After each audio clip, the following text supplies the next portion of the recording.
There are two verses in the Bhagavad Gita that Krishna repeats almost verbatim.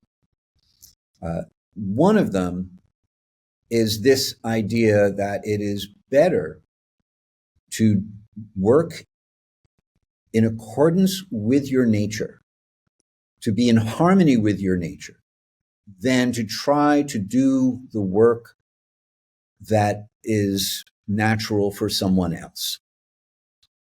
That you will never experience misfortune if you move through the world in harmony with your own nature. And that means you have to know what your nature is. In the case of Arjuna, he's a warrior.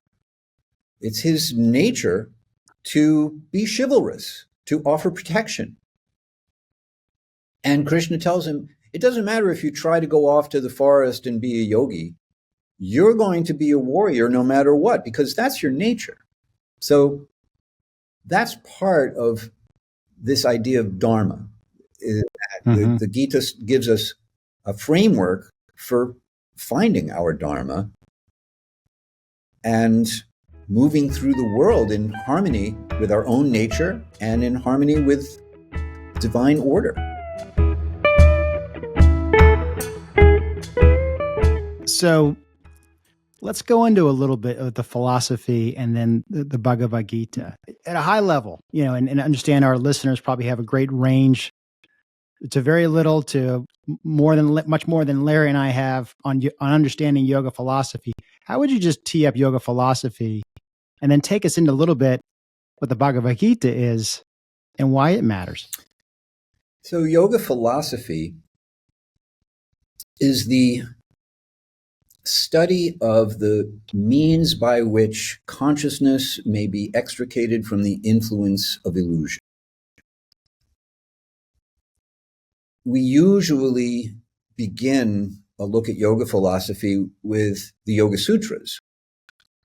And that's a little ironic because the Yoga Sutras isn't really a book of yoga philosophy. It assumes you already know the philosophy and therefore now you're ready for the practice.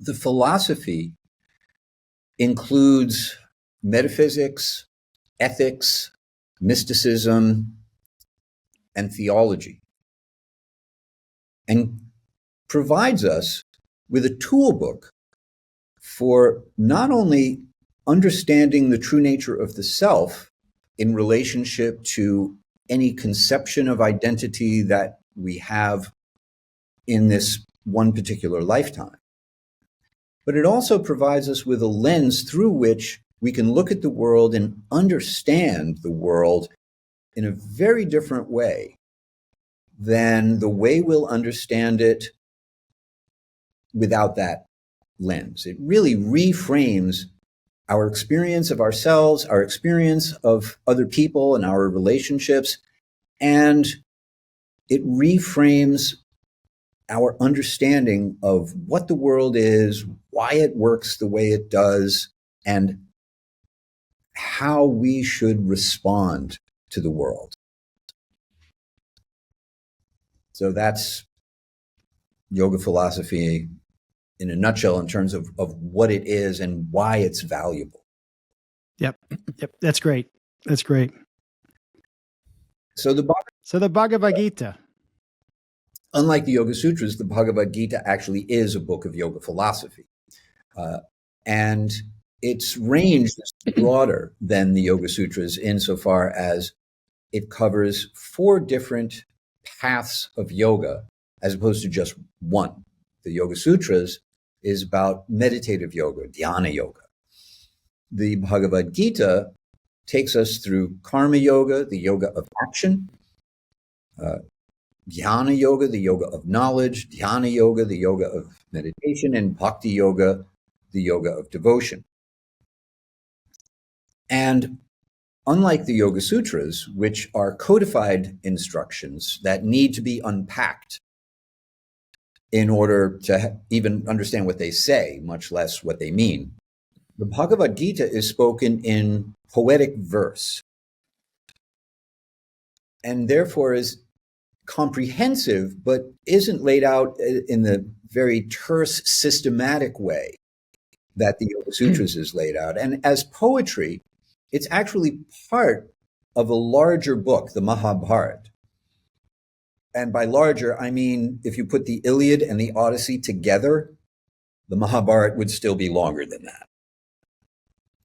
And the Mahabharata is a story filled with amazing adventures and intrigues and conflicts and magic. It's really exciting stuff. There's only one boring part of the Mahabharata where all the action stops, two guys just sit and talk about philosophy for an hour. And that's the most famous part, the Bhagavad Gita. So the story, these two are talking philosophy on a battlefield, right? Yes. So the backstory in a nutshell is that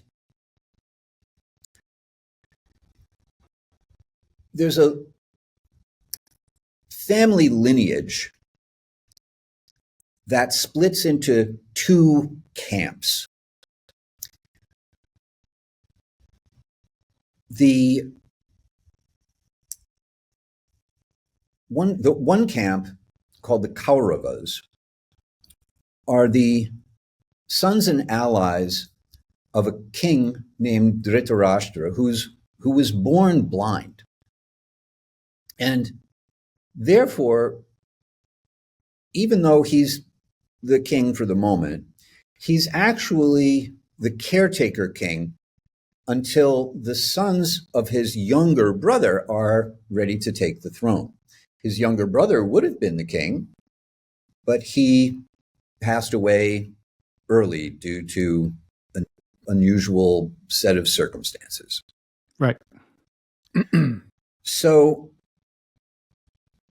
he doesn't really want the sons of his younger brother to inherit the kingdom. He wants his sons, especially his oldest son, to inherit the throne. And so he, not so surreptitiously, encourages his son to try to undermine the sons of his younger brother, who are known as the Pandavas. His younger brother was named Pandu, so the younger brother, the five brothers, they're called the Pandavas. And the middle son is Arjuna, who is known as the greatest warrior of his time. And through assassination attempts and all kinds of cheating, the Kauravas, led by Duryodhana, the eldest son of Dhritarashtra, try to cheat the Pandavas out of their kingdom. And nothing works. The assassination attempts don't work. The cheating, ultimately, it doesn't work. And they're forced to acknowledge that the Pandavas aren't going away. And so they can make a choice. They can either negotiate some peaceful settlement, which the Pandavas are perfectly willing to do, or they can say, you know what? You get nothing. And that's what they chose. The phrase particularly used by Duryodhana is that he would not grant the Pandavas enough land to drive a pin into. And so we have now the Pandavas are the rightful heirs to the throne. And they are now in a position where they have to defend righteousness. So with all diplomatic options played out, the only course of action left is that they're going to fight over this. And as the Bhagavad Gita begins, Arjuna has a breakdown. He foresees that even if he wins, the world as he knows will come to an end. This will be such a destructive war that it won't even be worth winning. And it will cause the death of family members and people that he loves, his grandfather, his guru, his martial arts guru. Now, before the armies assembled on the battlefield, Arjuna's friend Krishna, who is a prince with an army and who has been trying to negotiate a truce, gives Arjuna and Duryodhana a choice. Either his army or him personally, even though he won't fight. Arjuna gets the first choice by virtue of situating himself in a humble position. And he chooses to have his friend Krishna rather than Krishna's army. And Duryodhana thinks, well, that's good. I'm going to get this whole army. I'm already outnumbering them, so this works out fine for me. And Arjuna acknowledges that Krishna won't fight, but he asks him if he will drive his chariot. And this is really significant. Krishna says yes, he'd be happy to drive his chariot. Krishna's position in the Bhagavad Gita is that he's the supreme being, something clearly Duryodhana does not know, and something that Arjuna takes for granted. Because even though he knows that Krishna is the supreme person, it's not significant in their relationship. They're friends. So he doesn't really think much about the idea of Krishna's divinity. The chariot driver is not a particularly high social position. It's like the chauffeur. And yet, Krishna, the person who is occupying the position of the supreme divinity, happily takes this secondary position as the chauffeur for his friend Arjuna. So when Arjuna has his emotional breakdown, he turns to his friend Krishna, who is his chariot driver, and gives 5 reasons why fighting is a bad idea, why he should leave the battlefield instead of fight. Because he's struggling with having to fight his own cousins and family on the other side, right? Yes.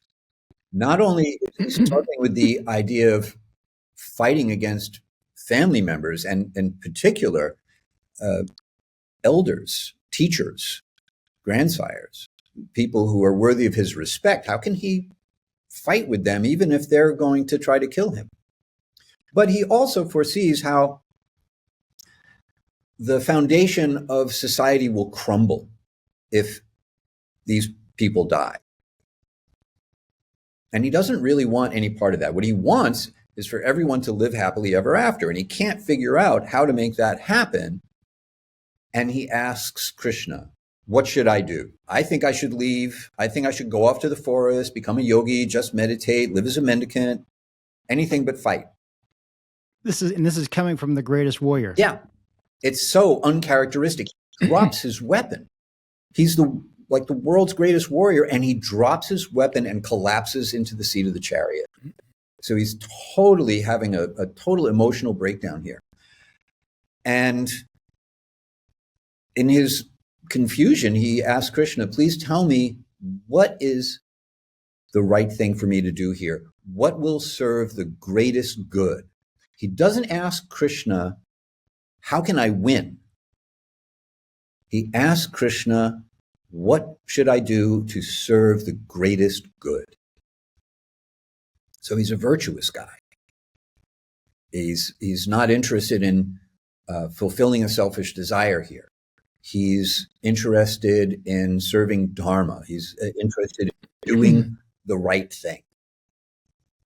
And that is where Krishna's instructions on the 4 paths of yoga and the overarching theme of Dharma of what is our true nature, what is the nature of the world, what is the way to act in harmony with cosmic order, what is the right way to respond to your destiny. Right. That's what Bhagavad Gita is about. This reminds me of a phrase that my father used to throw out at times: obedience to the unenforceable. You ever heard that? No. Can you elaborate on that a bit? Well, when making a decision, what is the right decision that one should make for the best outcome for everyone? It's sort of like being on the right path, obedience to the unenforceable. Yes. And this is very relevant to today, here, right now. Virtue means obedience to the unenforceable. In other words, even if the Supreme Court does not have an enforcement mechanism, the other branches of government have to go along with their decision as to what their interpretation of the law is. That's the kind of virtue that the founding fathers of the United States were counting on. And they say so in the Federalist Papers, that all the laws, all the mechanisms, everything that they do to try to insulate the system of government that they have created from a tyrant will not work without public servants that have this quality of virtue. Mm-hmm. So let me go back up at 10,000 feet again. Okay. The Bhagavad Gita, a tiny part of a much larger story, but the heart of the whole story, the heart of where a lot of people trace yoga back to, as far as this story, this myth. And it's got such value to us today, and it has for thousands of years, because it helps an individual apply the technology of yoga. I think you lay this out in your book. That's a practical technology, how to use yoga to help you work through whatever resistance you have in your life. And the resistance is probably coming from the fact that you're not aligned with your Dharma, your duty. But take us back just a clip or two to, and I know you did an amazing job in your book kind of laying all this stuff out, talking about Dharma, talking about the metaphysical aspects of reality, about yoga being a transformational practice or technology in moving from the material world into the spiritual world, or at least accessing the spiritual world. And I realize there's a lot to unpack, but I also know the essence of the Bhagavad Gita is such a great inspiration to helping people work through their stuff and get back to their path in living a life that's more aligned with who they are, what they truly want to do, and having clarity about their reality around them and how to do that. I know it's a lot to unpack, but I just wanted to go back and kind of hit a little bit of that before we go forward any further. Sure.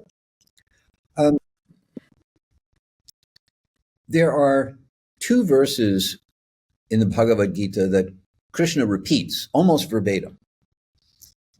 One of them is this idea that it is better to work in accordance with your nature, to be in harmony with your nature, than to try to do the work that is natural for someone else. You will never experience misfortune if you move through the world in harmony with your own nature. And that means you have to know what your nature is.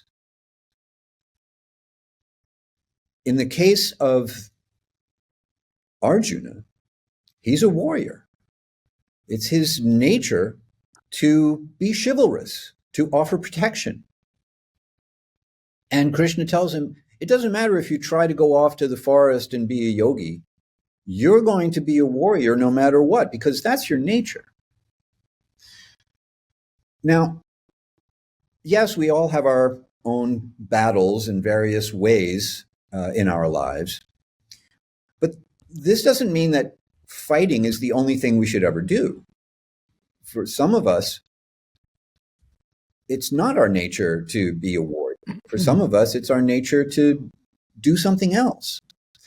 And Krishna speaks about 4 different fields of work that he says he created. In other words, they're natural fields of work, and every occupation you can think of will fall into one of these 4 fields.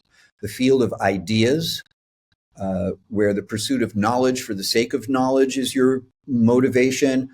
You're the kind of person that is interested in understanding things and who is good at sharing your understanding and offering vision for others to have a deeper understanding.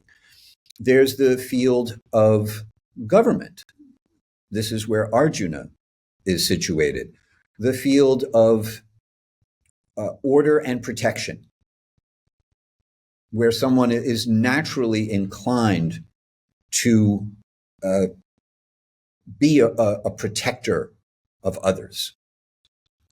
Then the field of resource management, entrepreneurs who know how to turn natural resources into products that we all need in order to live. So people who are engaged in farming and commerce, that sort of thing. And then finally, the field of artistry, where creating beauty and functionality, working with our hands, this would be anyone from a ballerina to a bricklayer, it's just natural for us to engage in some kind of physical activity that creates beauty and functionality in the world. And we can think in terms of those 4 fields as broad areas to consider, what do I do? What do I always do, even when it appears that I'm doing something else? What's the thing I do beneath the surface of anything else that I am doing? So it gives us a starting point for self-evaluation of where do I fit in terms of the kind of work that really satisfies me, really brings me whatever my conception of success is, and also makes a meaningful contribution that I can feel good about. So that's part of this idea of Dharma. The Gita gives us a framework for finding our Dharma and moving through the world in harmony with our own nature and in harmony with divine order. Knowing yourself and not rejecting yourself and following your path for what it feels true to you and the world around you, in a way that also that's something that you can recognize and identify and come back to, knowing when you're not following your Dharma. Yeah. If we are not satisfied, then it's a sign that we're not really following our own true nature, that we're not in harmony with our true nature. And if we can take a step back and use some tools that yoga philosophy gives us to analyze who and what we are in this life, how were we made? It's the Barbie question. What was I made for? So can we just take a real practical look here for a second for guys, for anyone, but for guys in our case? What does all of that mean when you step onto your yoga mat? How can someone take that bit you just said and apply it to, okay, so now I'm on my yoga mat? your yoga mat is part of self-care. So in the Yoga Sutras, we're presented very systematically with ethical guidelines, the yamas, and practices of self-care, the niyamas. And those are also found in the Bhagavad Gita. They're not just in a list quite the same way. The time we spend on a yoga mat is actually going to perform a slightly different function insofar as our sense of identity is concerned. At least in my experience, and certainly the way I've taught it. One of the things I teach in yoga classes, or that I at least suggest, is that while you're practicing, you be the observer of your body moving. If we take the position of watching our body move as we go from one pose to another through whatever sequence we do, it's much easier to keep our heads in our practice rather than just moving without observing the movement. It makes the baseline instruction of the Bhagavad Gita experiential. And that baseline instruction is, we are not these bodies. These material bodies that we have are vehicles, they're containers, and we're riding around in them as if on a mystical machine. And when we get on our mats and we bring our right foot forward, lift up, twist this way, bring our hands that way, if we're watching that the whole time, then we can have the experience of being the observer of our bodies as opposed to identifying with our bodies. And that little bit of distance turns this abstract idea of I'm an eternal spirit soul having a temporary material experience into an actual experience. You notice the distinction between all that you are conscious of and your consciousness. Your own little duality, right? In the moment. Yeah. Yeah. Mm-hmm. And, you know, this is one of the things about the Bhagavad Gita that I find particularly useful is that it validates our experience of being an individual person in an individual container, in an individual body. There are other elements of yoga philosophy we may come across, absolute non-dualism, Advaita Vedanta, such like that, where we hear we're all one and that this world doesn't really exist, it just appears to exist. And to me, that's an invalidation of our whole experience of being an individual person and having a real experience that matters here in the material world. It may come as a surprise to some people who are practicing yoga but not really familiar with yoga philosophy that all of yoga philosophy does not agree. There are different schools of thought of yoga in yoga philosophy. And in ancient India, watching two philosophers from two different schools of thought have basically a thumb wrestling match over whose philosophical arguments made more sense was the equivalent of watching a sumo match in Japan. It was a spectator sport. And the loser had to become the disciple of the winner. So it should not. So people who are relatively new, guys who are relatively new to yoga philosophy, shouldn't go into it with the assumption that there's just one thing called yoga philosophy and all yoga philosophers agree on what the philosophical conclusion of yoga is. There are actually quite a few different schools of thought, and my own experience is one of speaking from a bhakti yoga tradition that recognizes the validity of our experience as individual people and the reality of our embodied experience. Cool. Thank you.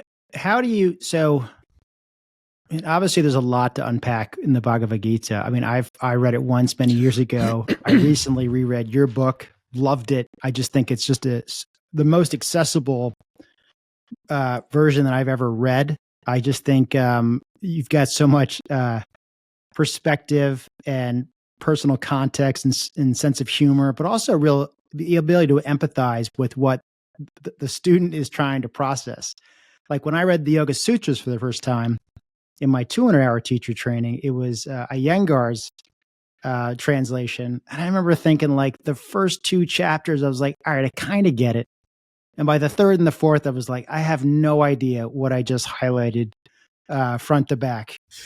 And it does take some time for this stuff to sink in. I mean, I still consider myself still learning the Yoga Sutras and the Bhagavad Gita, but I love the way you really attack and approach this thing by breaking it down. And just going back again as a little prep before, today's conversation, I just find that it sinks in even more think about these aspects.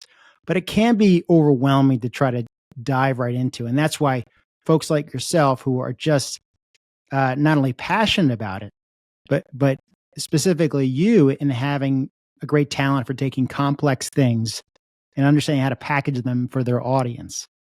So I highly recommend, by the way, we got still more to talk about, but just since I mentioned the book, by the way, absolutely love the book. And we're going to have it on our website for people to check out as well, so they can track you down. But to go back to a blog post you had, which was sort of the impetus for me reaching out and asking you to come on, was you had sort of a little tongue-in-cheek post in January about how to make guys great again with the Bhagavad Gita. And you hit a lot of great points in there that I think many of us, guys and girls, men and women, realize, what's probably going on with a lot of men these days. And I want you to go back a little bit to the inspiration that you had to write that post and map it back to how the Gita can help guys. How can the Bhagavad Gita help men be better men in this this sort of 21st century world we're now exploring, second by second? Yeah. I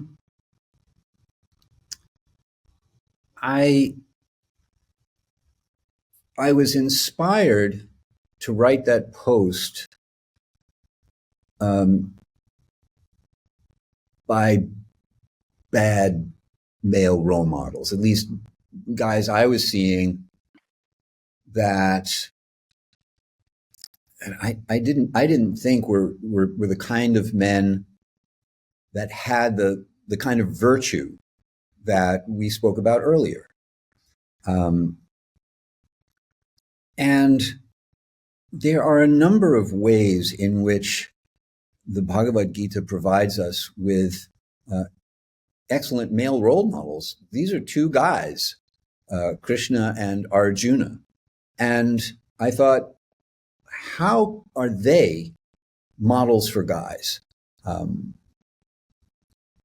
They're compassionate, they're humble, they are interested in serving the greater good rather than in achieving some selfish objective.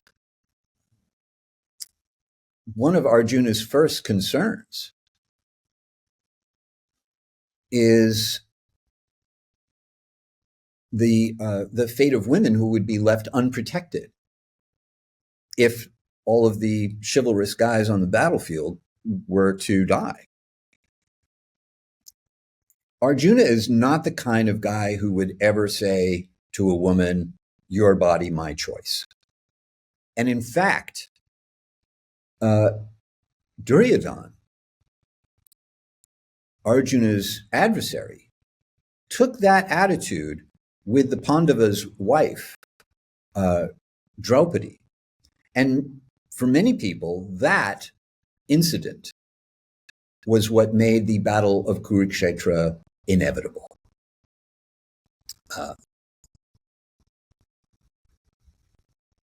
Now, Arjuna is also not the kind of guy who relies on toxic masculinity to puff himself up as a protector of women either. He's just recognizing the reality that there are unscrupulous men in the world and that they will take advantage of women given the opportunity. So this was one thing I was thinking about. But there are other ways that the Bhagavad Gita can help guys be better men. One way with Arjuna is that he shows us that it's okay to not know what to do. A lot of times, guys think, I always have to know what to do. I always have to have a plan. I always have to know how this is all going to work out. And no, actually, there are times when we don't know how this is going to work out, and it's okay. Arjuna is giving us an example that it's okay to admit that you don't know what to do. In my own life, going back to what we were speaking about earlier, I crashed and burned, and I had no idea what to do. I called a friend of mine, the guy, my best friend from high school, who I still know. He's seen me in every stage of my life. And when everything came crashing down, I called him up and I said, man, look, everything has crashed around me. It's all bad. Nothing is good. I got nothing. And I don't have a plan. I don't know how I'm going to fix this. I do not have a plan to make this better. And he said to me, let me make sure I understand this properly. None of your plans have ever worked. And you're worried because you don't have a plan? This is what your best friends are for. Right. So I said, oh, good. Thank you very much. And I was okay not having a plan and just taking it one day at a time. Yeah. And then the plan revealed itself to me. I didn't have to come up with it. The plan was revealed to me. So being okay with not being the one who creates the plan, but letting the plan be revealed to you, having a receptive mood instead of an I must make it happen mood. That's something that I think for guys can be a very, very healthy way of being. So that's one thing. Then here's a really valuable part of the Bhagavad Gita for anyone, but particularly for the purpose of our conversation for guys. At the beginning of the 16th chapter, Krishna rattles off 24 qualities of a saintly person, a virtuous person. And we can look at those qualities and see, do I have that one? Am I developing that one? Have I ever even thought of that one? So we get a map. One of the functions of yoga philosophy is it provides us with a map that shows us where we are and how to get to where we want to go. And these qualities can be a part of that map. If I want to understand, well, where am I at? I can look at these qualities and say, do I have these qualities? Do I want to have these qualities? Should I want to have these qualities? How can I develop these qualities? So these are the kind of qualities that, at least for me, are the signposts of a well-developed male identity. Mm-hmm. That also, by contrast, allow us to recognize when someone may not have the kind of qualities we want to associate with. Sure. Or if someone is in an adversarial position to us, if we do have a battle to fight, we can fight it without hatred poisoning our hearts. This is one of the greatest gifts, I think, of the Bhagavad Gita. It's an argument in favor of fighting, but it's also a toolbox for how to fight a defensive battle without hating your opponent. Right. So these are ways that I think. I think for those who are spiritually aligned, who kind of are following their Dharma or in a good place, it's easier to show compassion and some sympathy for others who seem to be acting out of their mind, literally and figuratively, but having some compassion for them because they just realize that person is just not in the right place and not on their path. And you don't have to waste that energy trying to, in your heart, confront them. So thank you for that. Another thing you had mentioned along the way was being fearless. And I think it was around spirituality in general, but specifically how the Bhagavad Gita can allow you to be fearless in life. Could you expand a little bit on that? Fearlessness is the first of the 24 qualities that Krishna lists in those first few verses of the 16th chapter of the Bhagavad Gita. And this is an additional value of this experiential knowledge that I spoke about when we were on our yoga mats, noticing the distinction between all that we are aware of and ourselves, the observer. Krishna tells us in the Bhagavad Gita that we're not just not our bodies, but that there was never a time when we did not exist as individuals. He points out, you have always existed, I have always existed, everyone here has always existed, and in the future there is no possibility that any of us shall ever cease to be. And this is a very radical idea, because what it's saying is that we are not created beings, that we don't come into being at a point in time. We will not go out of being at a point in time. And oftentimes in my classes, I will ask this question. If you were experiencing yourself right now as an eternal being, how would that change your life? And the answer that eventually comes around is, I wouldn't have anything to be afraid of. That one thing, like what's the worst thing? All of our fears roll back to fear of death. Whatever it is you think you're afraid of. I'm afraid I'm going to lose my job. Why? Well, because then I won't have any money. Well, what's wrong with that? Well, then I won't be able to buy food or keep a roof over my head. So what's the big deal? Well, then I'll die. It'll all roll back to that. Right. And if we understand that, we don't want this body to be extinguished, we naturally cling to life. Patanjali in his Yoga Sutras says that clinging to life or fear of death is the fifth obstacle to the experience of yoga. And even the wise will have this tendency.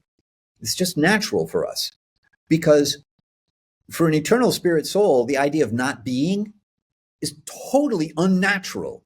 Death is supposed to be a natural part of life, except it's not natural for an eternal spiritual being to experience death. So naturally, we have an aversion to it. But if we understand that death is not the end of us, then right away, we have a piece of knowledge that can help us move through the world fearlessly, or at least with less fear about the future and what's going to happen. Well, it's funny you said a piece of knowledge, but I was struck on that first word. We have a piece. Yes, a right. piece of knowledge that will give you an inner peace that supports fearlessness. Yeah, that at least allows you to let go a little bit. Mm-hmm. Yeah. So I've got so many questions and things I want to hit with you. I feel like, I've got airplanes stacked up trying to take off here. Okay. Larry, you want to jump in? Sure. Hari, we've been talking for almost an hour. I got to ask you, because now I feel like, we're all in this together, buddy. What was the answer that you gave to your now present wife when she said, "What do you believe in?" I don't even remember how I phrased it in order to try to make it about as easy to understand as general and special relativity. It took most of the dinner date, Larry. Okay. It was like 38 minutes long. Are you still answering? You've been married, now 15 years? You're still answering the question. I'll tell you. What I answered was what I really believe is the philosophy of the Bhagavad Gita. And I had to come up with a nutshell 5-minute version of that. And I really don't remember what I said. All I remember was that she understood it in spite of all of my efforts to camouflage it, to phrase it in the most impenetrable way. Because she had some exposure, right, to Hari-kirtana. She did. She just didn't let on that when she was a young punk rocker here in Washington, D.C., the cheapest lunch you could get was at the Hari-kirtana place near DuPont Circle. And she and her friends would go there on a regular basis. And the only price you had to pay was you had to listen to the Hari-kirtanas talk to you about their philosophy. So she'd heard it. And she was therefore able to translate my obfuscation and recognized it. She later told me that, I was already the most curious person she'd ever met. And now she finds out that her boyfriend is a closet Hari-kirtana. How much weirder can this get? Was this after Airplane that came out, the movie, or is this before? This is after. Yeah. Okay. I got one more, Derek, and then I'll let you jump in. I find it fascinating. Derek and I are big music fans. A lot of similar type music. Sounds like probably a lot of similar stuff that you like. I've read a lot. I grew up in New York, was born in New York in 71, was there in 77 and into about 82, 3, something like that. And I've done a lot of reading about music at that time. There's that great book, Love Goes to Buildings on Fire. I don't know if you've read it. You should check it out. I haven't. It's all about mid to late 70s New York, the jazz scene, the punk scene, obviously the art scene, the new wave, all that kind of stuff. What I never knew really until reading Ray Cappo's book and listening to your story is this crazy sort of underground yoga movement, Hari-kirtana thing that was happening simultaneously. And I just wonder if you could just give me like 5 minutes on that and how and why punks like your wife and you and Ray Cappo and people gravitated toward that. There was some straight edge punks, right? Yeah, that's what I mean. That whole movement, that's crazy. Krishna Core. Krishna Core. Krishna Core. That's what it's Right. called. It's like Right. subset of hardcore. Yeah. Get punk, hardcore, straight edge, Krishna Core. I played in a punk pop band that was on the same circuit as the hardcore bands. And I was in the band because I was a drummer and I was happy to play real hard, real fast. It was fun. I wasn't really of that scene. I was actually a secret prog rock guy. Like the end. Rush, like Yeah, Rush. Rush, King Crimson, Pink Floyd, Yes. I liked Yes. I mean, that would get me thrown out of any party. Ever revealed that was actually the Right. case. And during the course of playing, now this was in the interstitial time in the 80s, we played a gig in Connecticut, and we were on the same bill with Youth of Today. And I did not actually meet Ray at that time. He was just starting to get into Krishna consciousness right about then. Years later, we went to have to participate in the Halloween parade in Greenwich Village. And by this time, he's Raghunath. And we were driving back to the Hari-kirtana temple in Brooklyn, and we were talking about the structure of the Bhagavad Gita. And all of a sudden, he stops and says, "Hey, wait a minute. Weren't you the drummer in this band that had such singer?" And it's like, God, how did he even know that? And then I realized, oh, wait a minute. He was there. So when I first encountered Krishna Core, I really did not understand it. It made total sense for me when I first started hanging around with the Hare Krishnas that hippie kids, disaffected hippie kids, who wanted to take the counterculture to a counter level might get into this. But I didn't really understand the connection between punk and Krishna consciousness. It had to be explained to me, because when I first saw it, I didn't put that together at all. So yeah, thanks to Ray Raghunath, I got a good education as to how those two things went together. But it wasn't something that I immediately understood. Yeah. Cool. All right, Derek, take us back in. Take us back to the battlefield. So I want to get back to the battlefield of spirituality, Okay. but particularly for guys. So we know a lot of guys struggle at midlife for lots of reasons, right? Sometimes multiple reasons. And loss of identity is a big one. And I think all of us here on this have had some experience with that at one time or another. Clearly, Hari, you had your struggle for 20 years trying to figure out which way to go.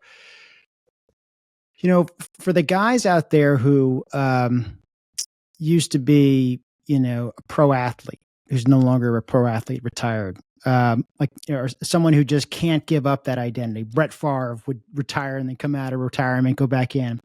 Or somebody who was in a very high profile Wall Street job. They were a Wall Street lawyer, they were investment banker, they got laid off.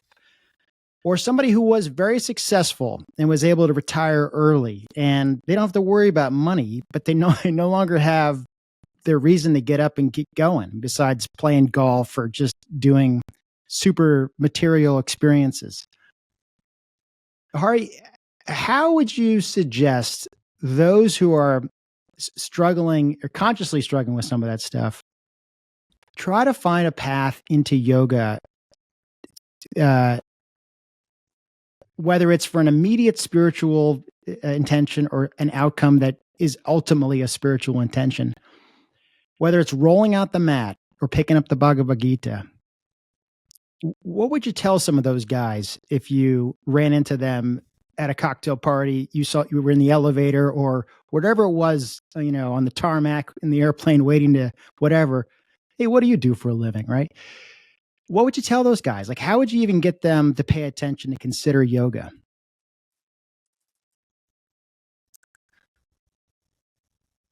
I would ask a lot of questions and do a lot of listening first. This is how I roll with all of my classes, my courses, and workshops in the interactive portions. everyone's path to yoga, to a yoga practice, is going to be different. Everyone's reason for taking up a yoga practice is going to be different. So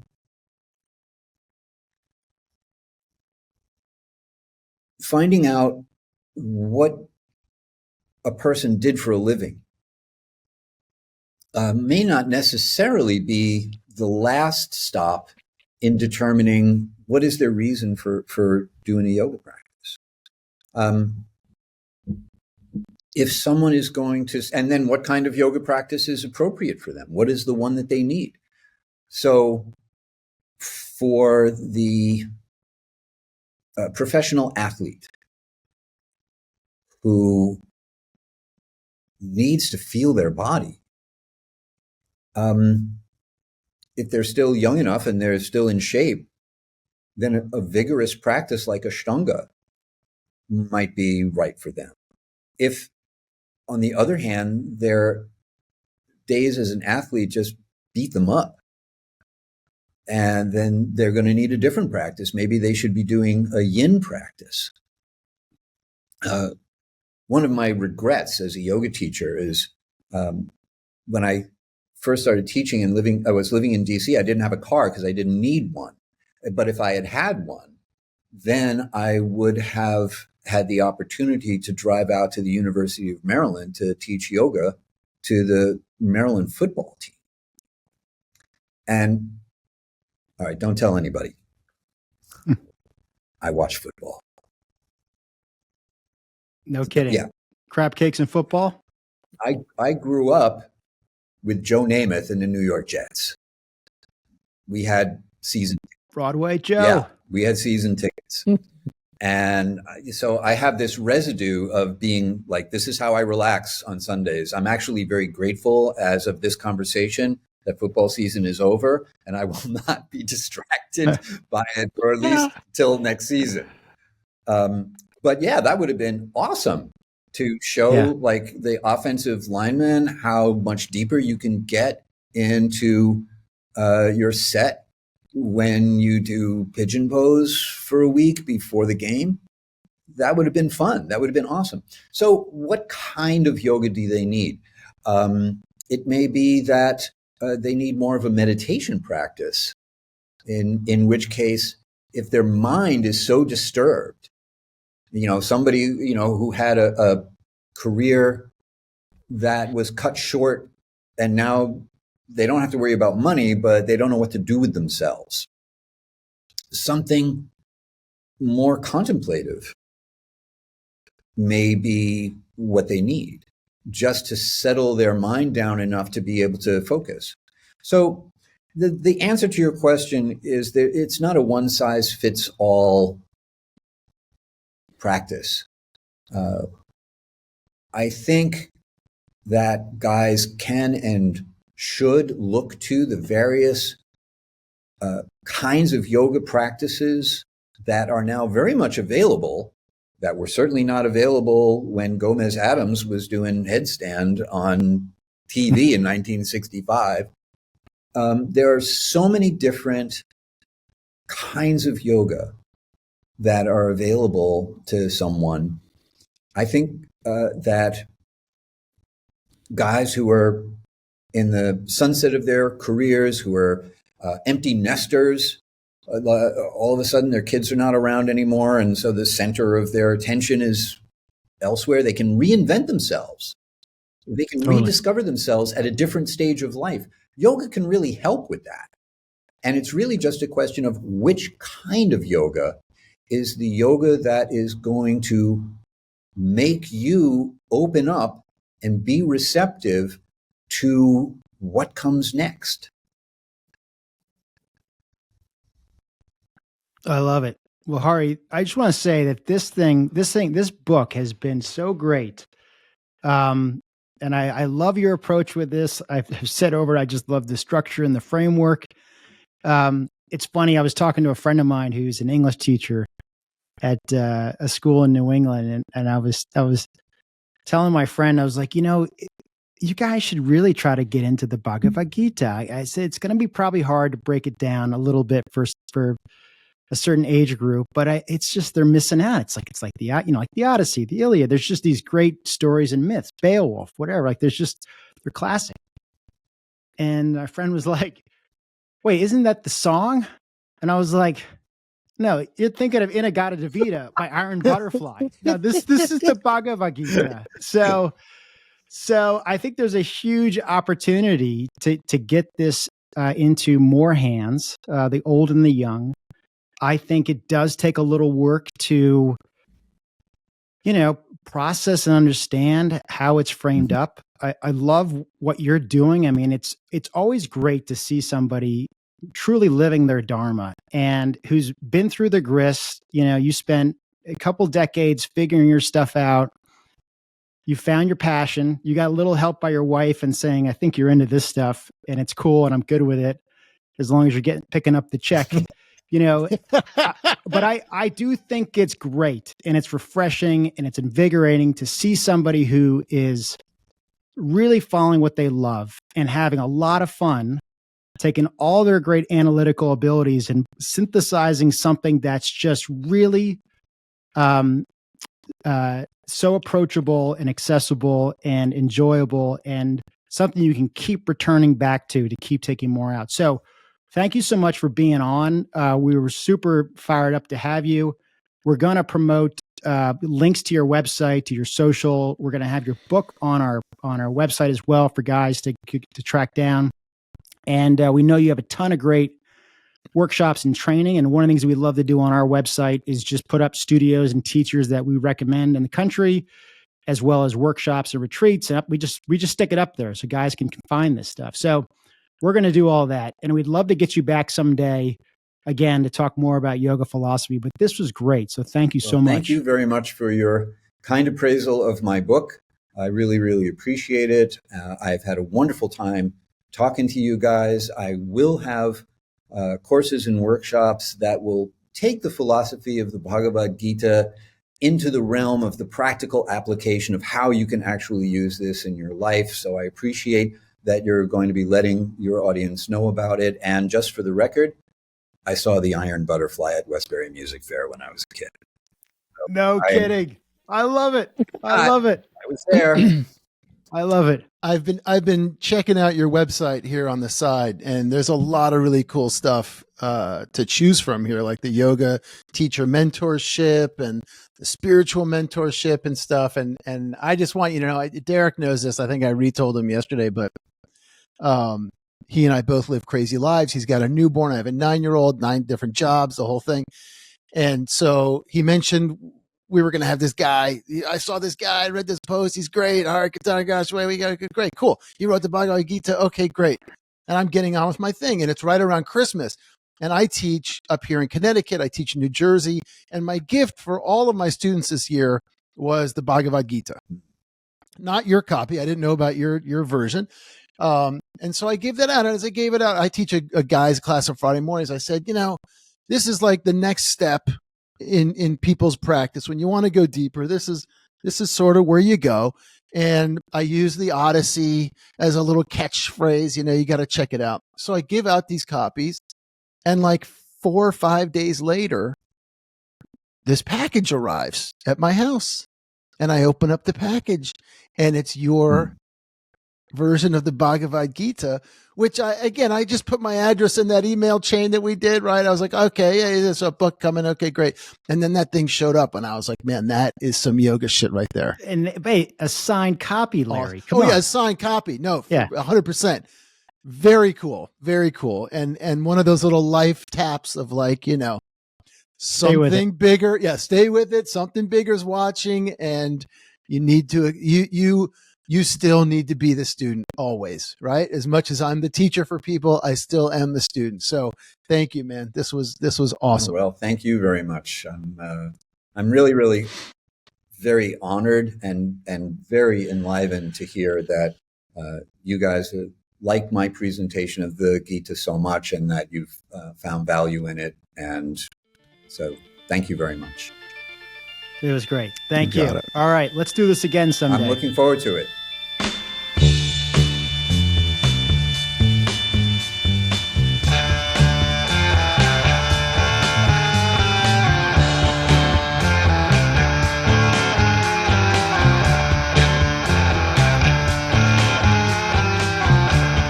God.